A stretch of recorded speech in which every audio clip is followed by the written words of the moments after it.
सुखिया ढूंढत मैं फिरूं, सुखिया मिले न कोई, जाके आगे दुख कहूं, पहले उठे और रोई। इस संसार में कोई भी सुखी नहीं है। जिस भी व्यक्ति से पूछो कि तुम सुखी हो, वो सुख से पहले अपने दुख गिनवाने बैठ जाता है, लेकिन उसे ये नहीं पता कि उसके दुख का कारण क्या है। एक व्यक्ति अपने गुरु के पास गया और बोला, गुरुदेव, दुख से छूटने का कोई उपाय बताइए। आप मुझे बताइए कि मैं इतना दुखी क्यों रहता हूँ, मुझे इस दुख से छुटकारा चाहिए। उस शिष्य ने अपने शब्दों में बहुत बड़ा प्रश्न कर दिया था। दुखों की दुनिया में जीना, लेकिन उसी से मुक्ति का उपाय भी ढूंढना, ये एक बहुत मुश्किल प्रश्न था। गुरु ने अपने शिष्य की बात बहुत ध्यान से सुनी। उसके बाद कहा, एक काम करो, जो आदमी सबसे सुखी है उसके पहने हुए जूते लेकर आओ, फिर मैं तुम्हें दुख से छूटने का उपाय भी बता दूंगा। शिष्य हाँ में सिर हिलाता हुआ चला गया। पहले वो अपने घर गया, अपने भाई से जाकर पूछा कि भाई, तुम बहुत सुखी लगते हो, अपने जूते आज के लिए मुझे दे दोगे क्या?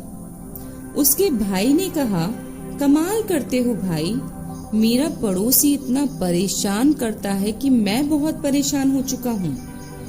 ऐसी स्थिति में मैं सुखी कैसे रह सकता हूँ? मैं तो इस दुनिया का सबसे दुखी आदमी हूँ। वो व्यक्ति दूसरे घर गया और वहां जाकर बोला कि कृपया अपने जूते दे दीजिए, मुझे लगता है आपका घर इस मोहल्ले में सबसे सुखी घर है। दूसरा व्यक्ति बोला, अब क्या कहूँ भाई, सुख की तो बात ही मत करो, मैं अपनी पत्नी की वजह से बहुत परेशान हूँ। ऐसी जिंदगी बिताने से अच्छा है मैं कहीं जाकर डूब मरूं या फिर संन्यास ले लूं। अगर तुम्हें सुखी आदमी को ढूंढना है तो तुम्हें कहीं और जाना होगा। इस तरह से वो व्यक्ति दूसरे, तीसरे, चौथे घर गया, लेकिन उसे कोई भी व्यक्ति ऐसा नहीं मिला जो सुखी हो। वो एक पिता के पास गया तो पिता ने बोला कि उसका पुत्र बहुत बदमाश है। पुत्र के पास गया तो पुत्र बोला कि उसके बच्चे बहुत बदमाश हैं। ऐसे ऐसे कर करके उसने बहुत से घरों के चक्कर लगा लिए, लेकिन सुखी आदमी के जूते तो दूर, उसके खुद के जूते घिस चुके थे। शाम हुई, वो अपने गुरु के पास आया और बोला, गुरुजी, मैं तो घूमते घूमते परेशान हो गया हूँ, ना कोई सुखी मिला, ना कोई सुखी आदमी के जूते। गुरुजी ने पूछा, क्यों लोग दुखी हैं, किस कारण से उन्हें दुख है? शिष्य बोला, किसी का पड़ोसी खराब है तो किसी की पत्नी परेशान करती है, तो कोई अपने पति से दुखी है तो कोई अपने पुत्र से परेशान है। हर आदमी किसी न किसी कारणवश दुख भोग रहा है। गुरुजी ने बताया, सुख का सूत्र जानना चाहते हो?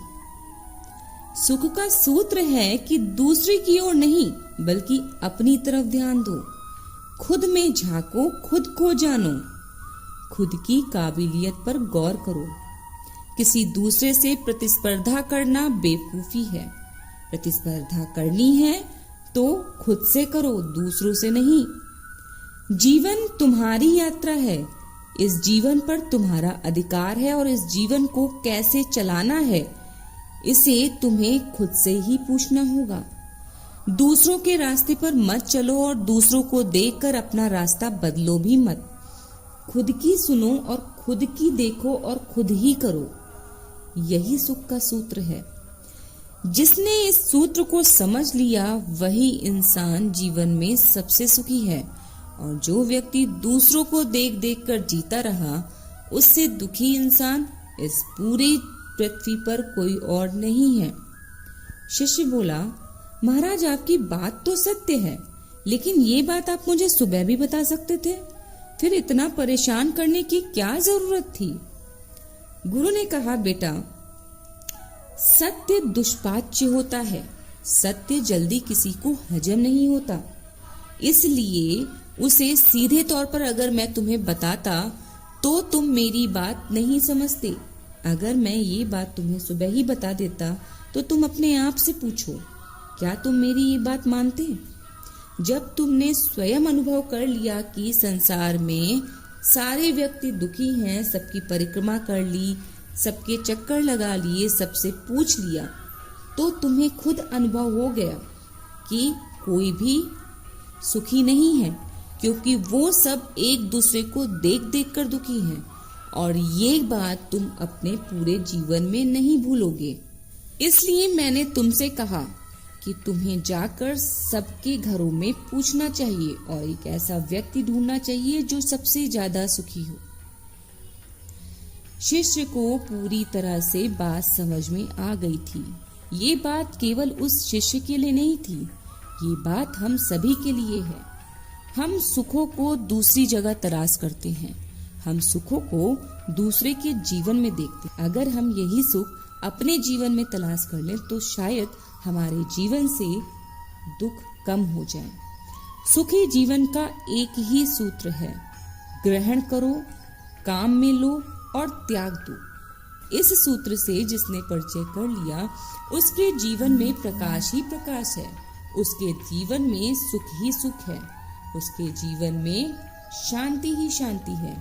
लेकिन जो इस मूल मंत्र से परिचित नहीं हो पाया वो सिर्फ भोग ही करता रह जाता है, वो दुखी रहता है, हमेशा दुखी। इसलिए सुख को अपने अंदर खोजना चाहिए, ना कि बाहरी दुनिया में। अगर आप ये सोचते हैं कि हमारे घर में एसी लग जाए, फ्रिज आ जाए, टीवी आ जाए और मैं सुखी हो जाऊंगा, तो आपका ये सोचना गलत है। जब तक आपका मन शांत नहीं है तब तक आप सुखी नहीं हो सकते।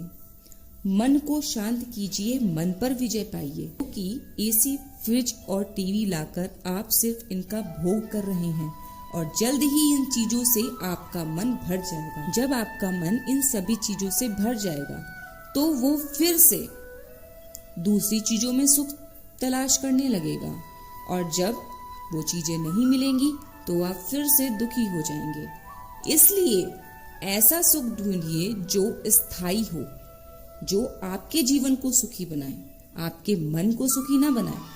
मन पर विजय पाइए, ध्यान कीजिए, मेडिटेशन कीजिए, खुद के अंदर झांकिए, अंतर मन को सुखी कीजिए। इस तरह से ये कहानी यहीं पर खत्म होती है। दोस्तों, इस कहानी के बारे में अपने विचार हमारे साथ कमेंट बॉक्स में शेयर करना ना भूलें। मिलेंगे आपसे अगली कहानी में, तब तक सुखी रहें, स्वस्थ रहें। नमस्कार।